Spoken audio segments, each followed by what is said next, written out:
Without me, you're nothing. He grinned at the board, like I was furniture. I set a positive pregnancy test on his notes and watched the color drain from his face. His voice shook. This is a mistake. The projector hummed, the room smelled like fresh coffee, and nobody blinked. And I'm 28, an executive assistant at a fintech in New York City.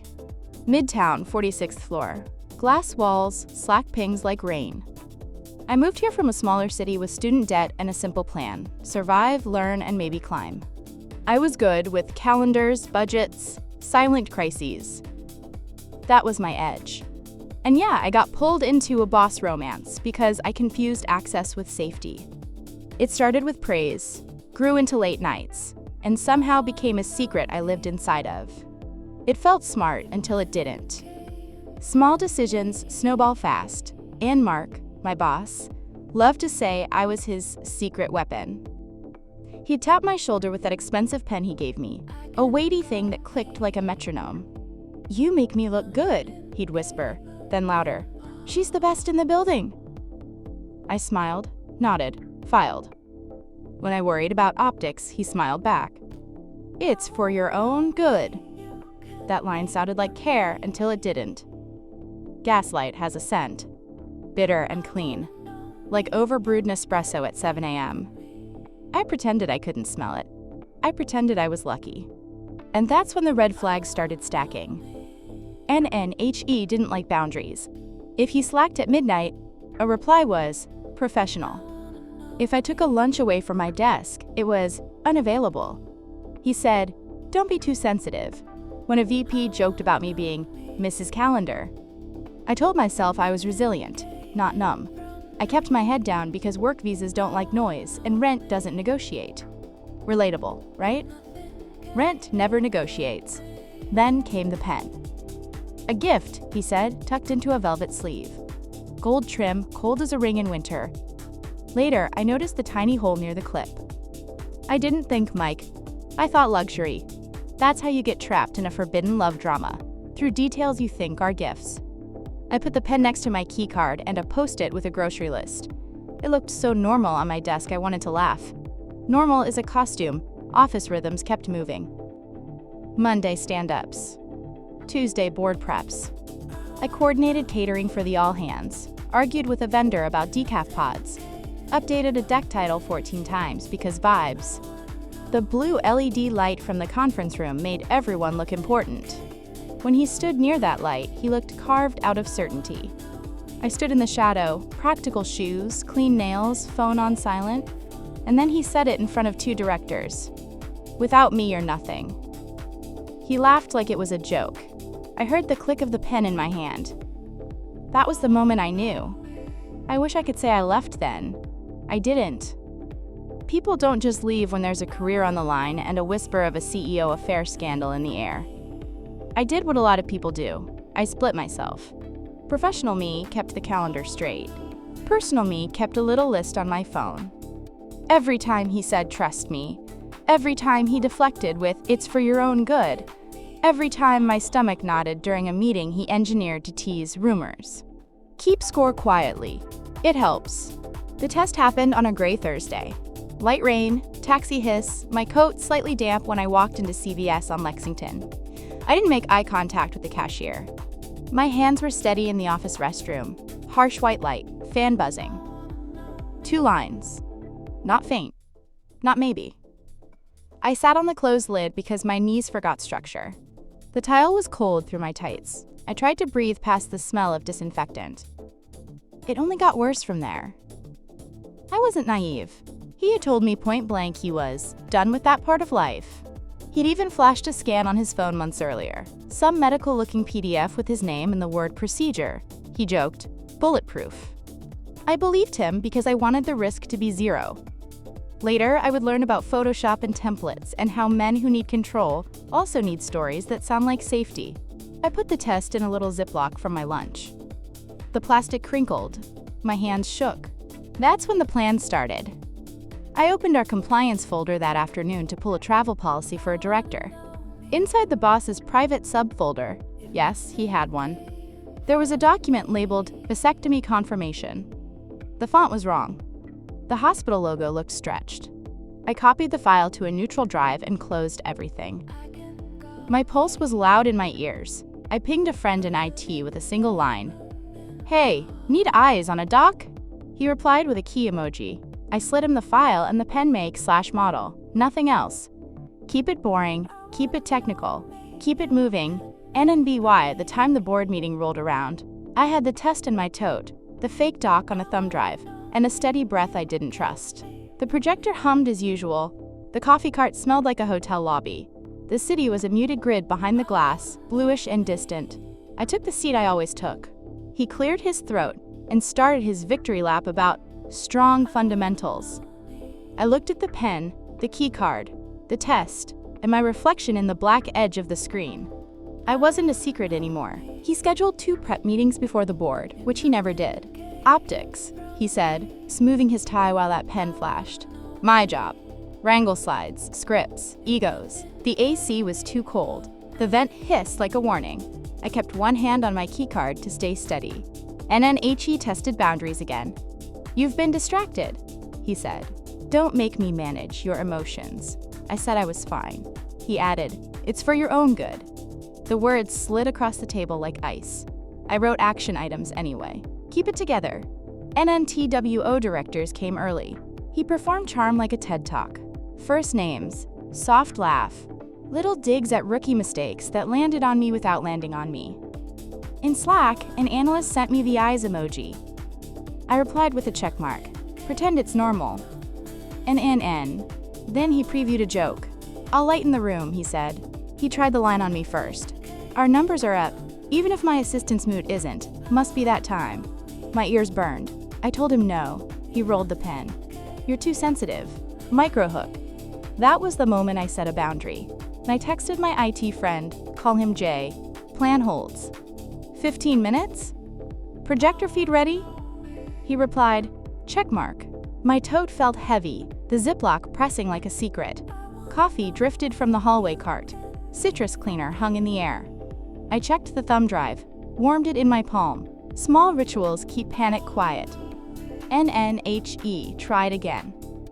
"You know we're aligned," he murmured. "Don't create drama. Investors expect polish." I said, "Stick to the script." He smiled. "You need me to keep you safe here."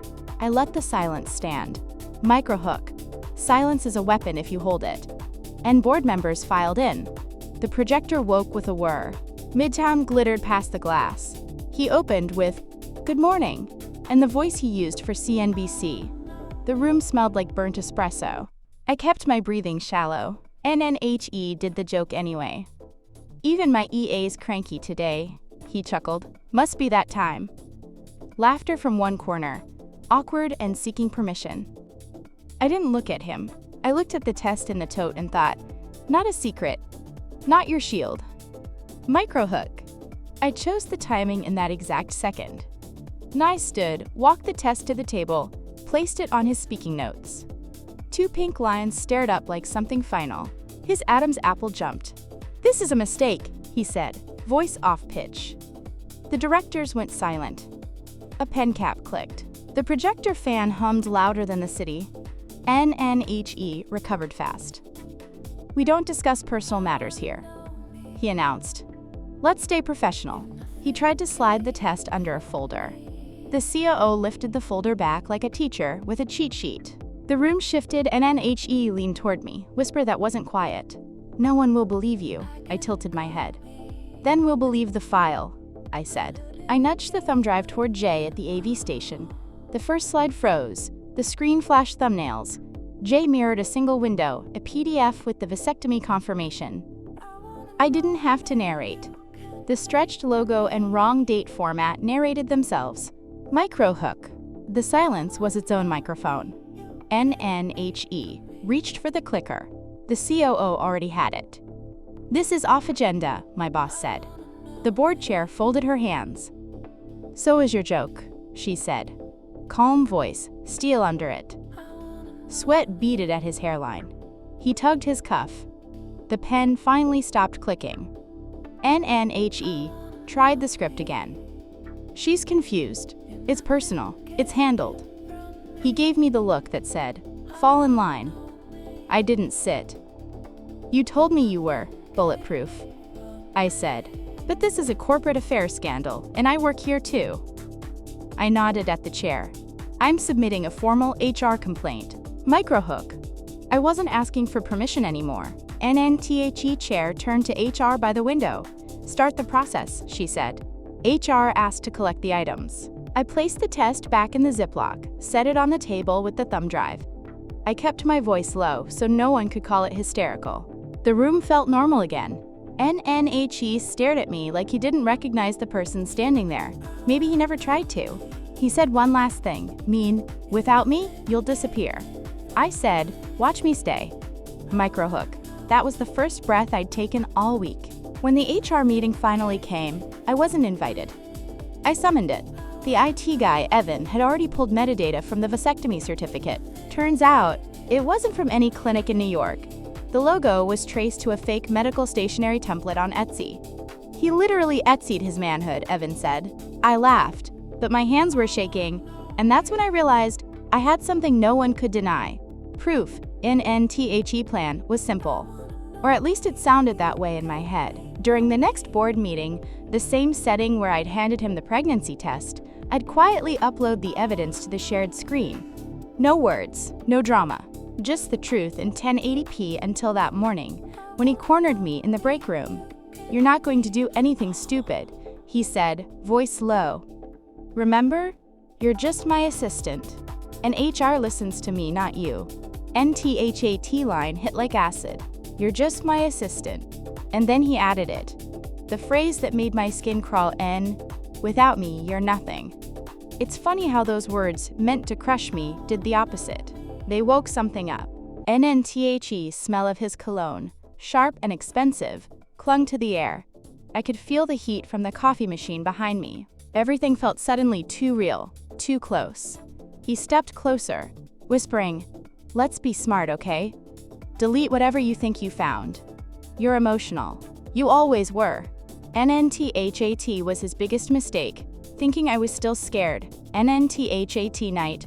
I stayed in the office late. The city outside flickered with yellow taxis and rain. The hum of the servers felt like static in my chest. I transferred every file to an encrypted drive and slid it into my purse next to the pregnancy test, my two symbols of truth.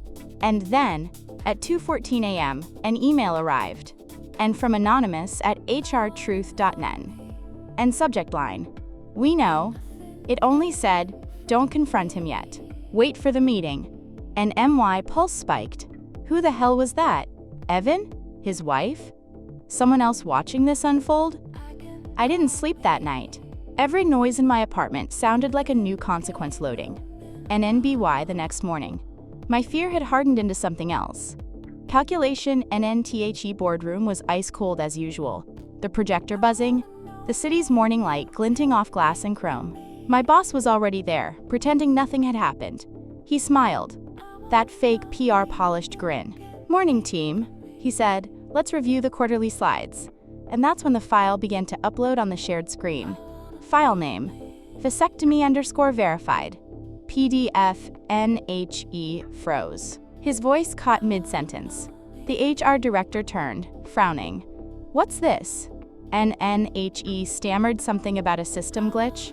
I leaned forward and said, softly, "That's no glitch." And just like that, his mask cracked. NNTHE room went silent except for the whirring of the projector fan. I could see his throat move as he swallowed, his tie too tight, his palms sweating. "This is a private matter," he said. "We can discuss this later." I met his eyes and replied, "You made it public when you lied to everyone here." NNTHAT was the moment I knew. He was done. NNHR opened the file, reading out loud the line that said, "Template sourced from Etsy seller at DocFaker." The whole boardroom erupted, gasps, whispered curses, the COO muttering, "Oh my God." And then came the final blow, the second email. It hit everyone's inboxes simultaneously, including his wife's. The subject line read, "You deserve to know." Attached was a single photo, his forged certificate, time-stamped metadata, and a note, "Ask him where the original went." NNTHAT wasn't me. I hadn't sent it. Someone else had decided to end him. NNHE turned to me, eyes wide, whispering, "What did you do?" I just looked back and said, "You told me to delete the files." Guess someone didn't. NNTHE room felt electric, shock, disgust, disbelief. The HR director excused him for the day. He walked out like a man carrying his own collapse. And the strangest part? No one spoke to me after. Not out of judgment, but out of stunned respect. Or fear. And I sat there, staring at the still glowing screen, the words, "You deserve to know," burning into my retinas. And that's when I realized someone out there was helping me. For 48 hours, the office was a ghost town. No meetings, no memos, no eye contact. My boss's desk sat empty, his chair pushed in too neatly, as if he'd vanished mid-breath. The rumor mill spun anyway. HR said he was on leave. The COO said, personal matters. But everyone knew. You could feel it in the air. The way Slack went silent when I logged in, the way people whispered near the coffee machine. And then the building smelled like burnt espresso again, just like that day in the boardroom. Triggers hide in stupid things. And I didn't celebrate. I didn't even relax. Because deep down, I knew one truth. Powerful men don't go quietly. On Friday, an email popped up from his personal account. No subject line. Just one sentence and then, "You think you won? HR will bury this." And I stared at it for a full minute. Then I screenshotted it, forwarded it to legal, and deleted it. No reply. No satisfaction. Just evidence. Microhook. Sometimes silence hits harder than rage. NNTHAT night. Evan from IT texted me, "Check your inbox." Off the record. Inside was a forwarded message from an HR thread. Screenshots proving the board had launched a formal ethics investigation. The fake medical file. The insurance misuse. The hostile work environment complaint, mine. It was all there. And at the bottom, one line, NN, subject suspended, pending review. And I read it 3 times. My hands actually shook. And then, right under it, a side comment from the CFO. Let's be clear, if the assistant hadn't kept proof, this would have stayed buried. NNTHAT was the first time I'd seen the word assistant used like respect. And I didn't tell anyone, but I kept thinking about the anonymous email. We know. Who were we? The phrasing stuck in my head. I checked the metadata. It bounced from a private relay, but the signature pattern looked corporate, somebody inside HR or legal, or maybe even his wife's lawyer. The idea both scared and comforted me. Maybe I wasn't the only one who saw what he was. In NTHE next Monday, the CEO called me in. "You're safe," she said first. Then softer. "You did the right thing." Her tone wasn't congratulating, it was exhausted.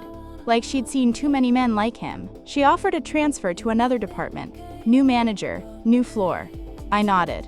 But what I really wanted was to breathe air that didn't smell like toner and denial. NNSO. I took the offer. Packed my desk that afternoon. The keycard, the pen, the test. All 3 symbols side by side. Funny how small justice looks when you can hold it in one hand. And as I walked to the elevator, I heard a familiar voice behind me, one of the VPs. "Hey," he said quietly. That was brave. I smiled, barely. Microhook. Brave doesn't feel like glory. It feels like cleanup. And a week later, the company email announced his departure. No thank you, no farewell note. Just a sterile paragraph ending with effective immediately. HR called it a resolution. I called it oxygen.nnbut. Of course, he wasn't done. NNTWO days later, I got a DM request on LinkedIn. No profile picture, but the first line gave him away, "You don't understand what you've done." NMY pulse kicked. He was circling from the shadows now.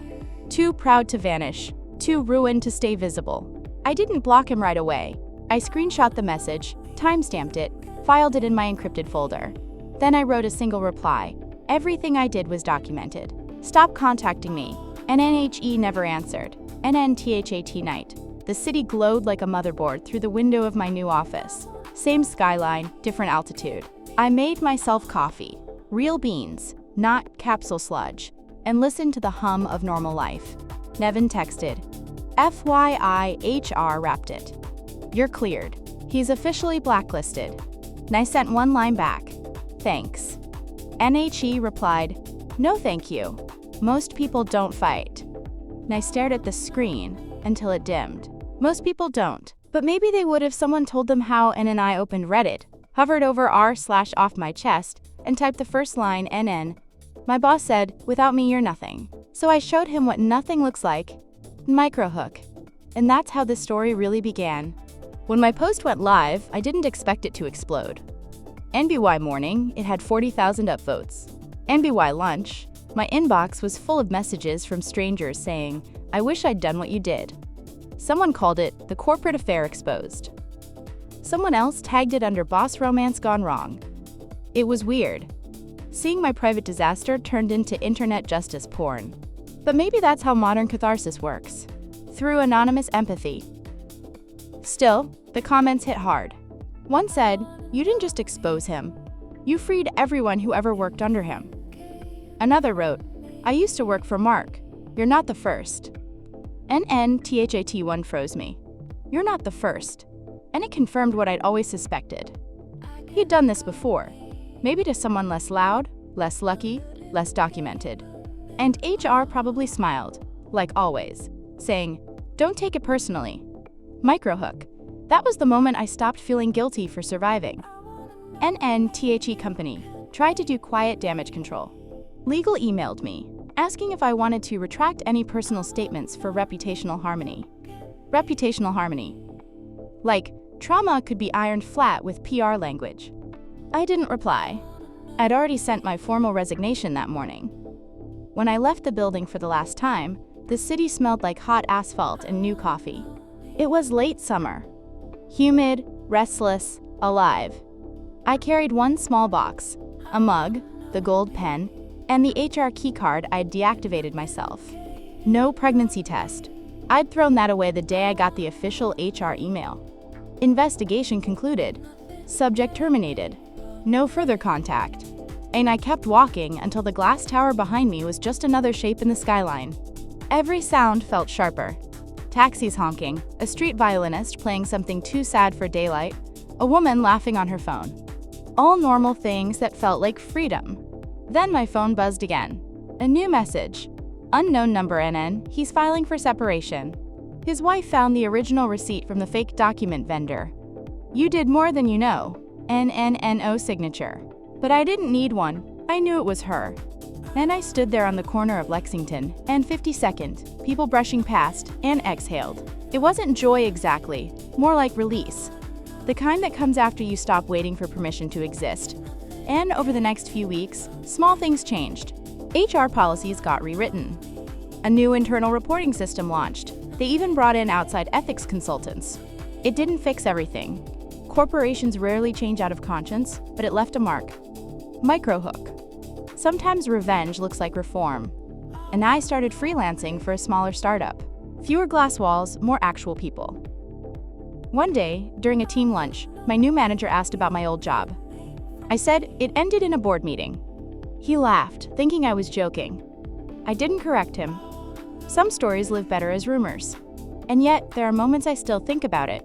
The smell of burnt espresso. The cold shine of that boardroom light. His voice. "Without me, you're nothing." It echoes sometimes, like a ghost trying to rewrite history. But now I answer it differently. Without you, I'm free. Nevin checked in every now and then. HR whistleblower or guardian angel, I'll never know. But one night, he sent a final text They wiped his name from the intranet. No records left. Good. I wrote back. NHE replied with a single emoji, a key symbol complete. Weeks later, I found the gold pen again while unpacking boxes in my new apartment. It didn't write anymore. Ink dried, tip jammed. I almost threw it out, but then I thought, maybe it's good to keep proof that even the tools of control eventually run out of ink. And I placed it next to my window, between a candle and my work ID from the old company. The skyline outside flickered with the same indifferent beauty. But now it was mine to look at, not survive under. And maybe that's the moral, if there even is one. Sometimes you don't get closure. You just get distance.nn. I told my story online once. Now I'm telling it here. Because someone out there might be standing in the same glass office, holding proof in their hands, wondering if they're crazy. You're not crazy. You're cornered. In the moment you act, the glass stops being a cage and starts being a mirror. NNSO. Tell me, if you were me, standing in that boardroom with the world watching, would you have handed him the test? Nor would you have stayed silent and kept your career? Because that's the real question. What would you have done?